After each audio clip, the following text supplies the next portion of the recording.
मैं नायक संजय कुमार टीम राजपूताना रायपुर से रिटायर हूँ। 31 मार्च 2019 में रिटायर हुआ। पिछले बीते कुछ दिनों से हमें ECHS के थ्रू काफ़ी समस्याओं का सामना करना पड़ा है और उन्होंने मदर के इलाज को लेकर के काफ़ी लापरवाही बरती है और ना ही तो वो अंदर ECHS में आने देते हैं और ना ही वो फ़ोन उठाते हैं अगर उनको हम फ़ोन करते हैं।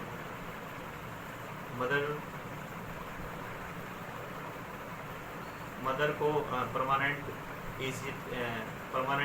कुछ बीमारियां हैं, जैसे उनको अल्सर की प्रॉब्लम है और बाकी उनको फीवर वगैरह हमेशा ही रहता है, तो वो शारीरिक रूप से ठीक नहीं है। तो वो 5 जून 2020 को ECHS polyclinic Mansarovar park Nathu colony गई, जो कि ईस्ट दिल्ली में है, और मदर ने उनका डोर नॉक किया तो वहीं से उनको वापस कर दिया कि यहाँ पर कोई इलाज नहीं है, आप जाइए, और वो वापस आ गए। मैंने पूछा तो मम्मी ने बताया कि मुझे वहाँ से दवाई नहीं मिली और मुझे उन्होंने ऐसे ही भेज दिया। फिर मैंने 6 तारीख को कॉल किया ECHS साइट से, उनका नंबर निकाल के, उसमें एक नंबर लैंड फ़ोन जो कि रिसेप्शन का था और दूसरा कमांडर विपिन शर्मा का था। मैंने उन पे काफ़ी बार ट्राई किया लेकिन फ़ोन नहीं उठाया गया और इसके अलावा मेरे पास कोई सोर्स नहीं था। फिर उस दिन भी ट्रीटमेंट नहीं मिल पाया और मम्मी की तबीयत और बिगड़ी, शारीरिक और मानसिक रूप से।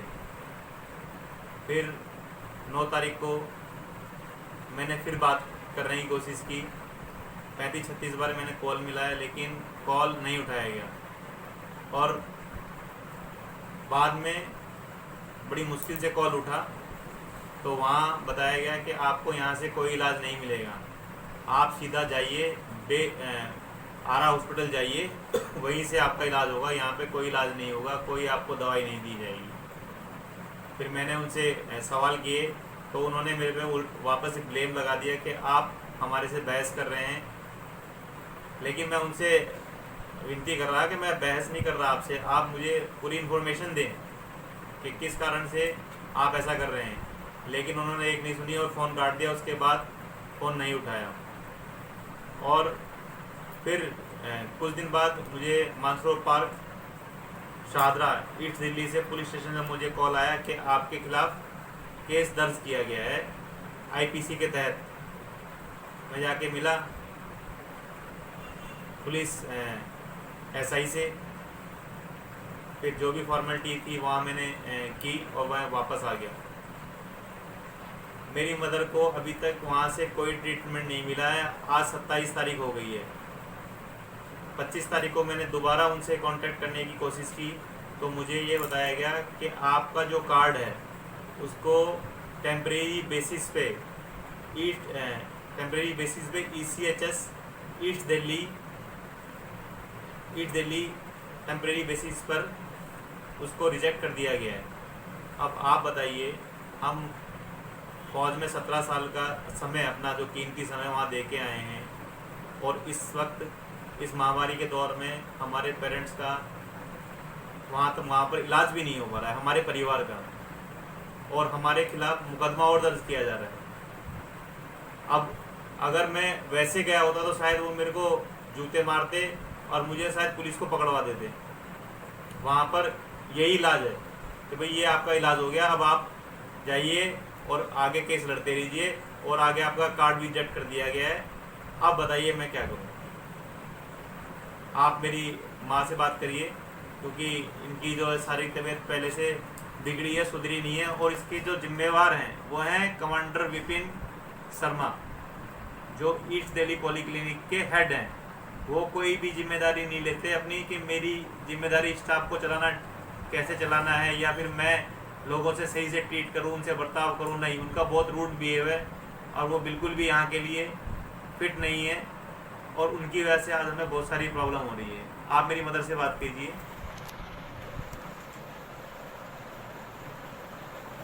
मैं संजय कुमार की माता जी बोल रही हूँ और फौज से रिटायर है। फौज से रिटायरमेंट मेरा बेटा और मेरे 11 साल से मेरा प्रॉब्लम है अल्सर की। पहले मेरा बेस हॉस्पिटल में इलाज चलता रहा, फिर मेरा बेटा रिटायर हो गया तो मैंने अपने बेटे से बोला कि बेटा मेरा पास में कार्ड करवा दो, हम वहाँ जा नहीं सकते, देश है हमारे से सड़क पार नहीं होती। तो CHS हॉस्पिटल का CHS हॉस्पिटल का मेरा कार्ड बनवा दिया। तो मैं अपने घर पे सामने से अपना रिक्शा लेकर चली जाती। 1.5 साल तक मैं यहाँ से दवाई ली। उसके बाद अब ये मेरे को 4 महीने हो गए मुझे दवाई ले आई, मुझे दवाई नहीं दी उन लोगों ने। मैं गई अपना कार्ड लेकर, गेट में से कार्ड पकड़ाया तो मेरे से कहे अपना हाथ बाहर करो और यहाँ से जाओ, कोई दवाई नहीं मिलेगी आपको, या तो आप बेस हॉस्पिटल चले जाओ या तो और कहीं इलाज करवाओ। तो मैं 1.5 घंटे तक खड़ी रही, गिड़गिड़ाती रही, लेकिन किसी ने सुनाई नहीं करी। और ऐसे बोल दिया उनके सिक्योरिटी ने कि डॉक्टर विपिन शर्मा, वो उनने डॉक्टर मना किया, हाँ उन्होंने मना किया है, तुम अपने घर जाओ, यहाँ दवाई नहीं मिलेगी। यहाँ मैंने कही तुम मेरा हाथ से कार्ड मत लो, मैं नीचे रख देती हूँ, मेरा कार्ड यहाँ से नीचे से उठा दो। तुम मना कर दी उन्होंने साफ साफ। 2 बार गई थी मैं, 2 बार में मेरे को ऐसे ही निकाल दिया। 1.5 घंटा 1 घंटे तक मैं धूप में खड़ी रही। फिर मैं गई अपने, मैं पढ़ाई वहाँ से मेडिकल से जो मेरे पास दवाई थी वो मैं खा ली। और मेरे प्राइवेट दवाई वैसे मेरा बेटा ही ला के देता रहा, मेरा संजय कुमार से जो बड़ा है वो कैसे कैसे करके मैं भी अल्सर की दवाई लाता रहा, लेकिन मेरे को ना पूरी दवाई नहीं मिली। अब मेरे को ज़्यादा परेशानी बढ़ गई है, मेरा अल्सर गला तक आ गया है। अब मेरे से ना खाना नहीं खाया जा रहा, थोड़ा बहुत ब्रेड ले लिया, कोई दलिया बिस्किट ले लिया और मेरा कार्ड बंद कर दिया। उन्होंने कहे तुम्हारा कार्ड हमने रिजेक्ट कर दिया। अब 25 तारीख को हमें बताया गया। अब ये हमें 25 तारीख को होता है। अब बताओ हम क्या करें? अब मैं तो दवाई के बगैर जी नहीं सकती। मैंने बेस हॉस्पिटल में एक बार 6 साल खा कर बंद कर दी थी दवाई। हाँ तो मेरे बेटे से बात करें। अब बताओ हम क्या करें?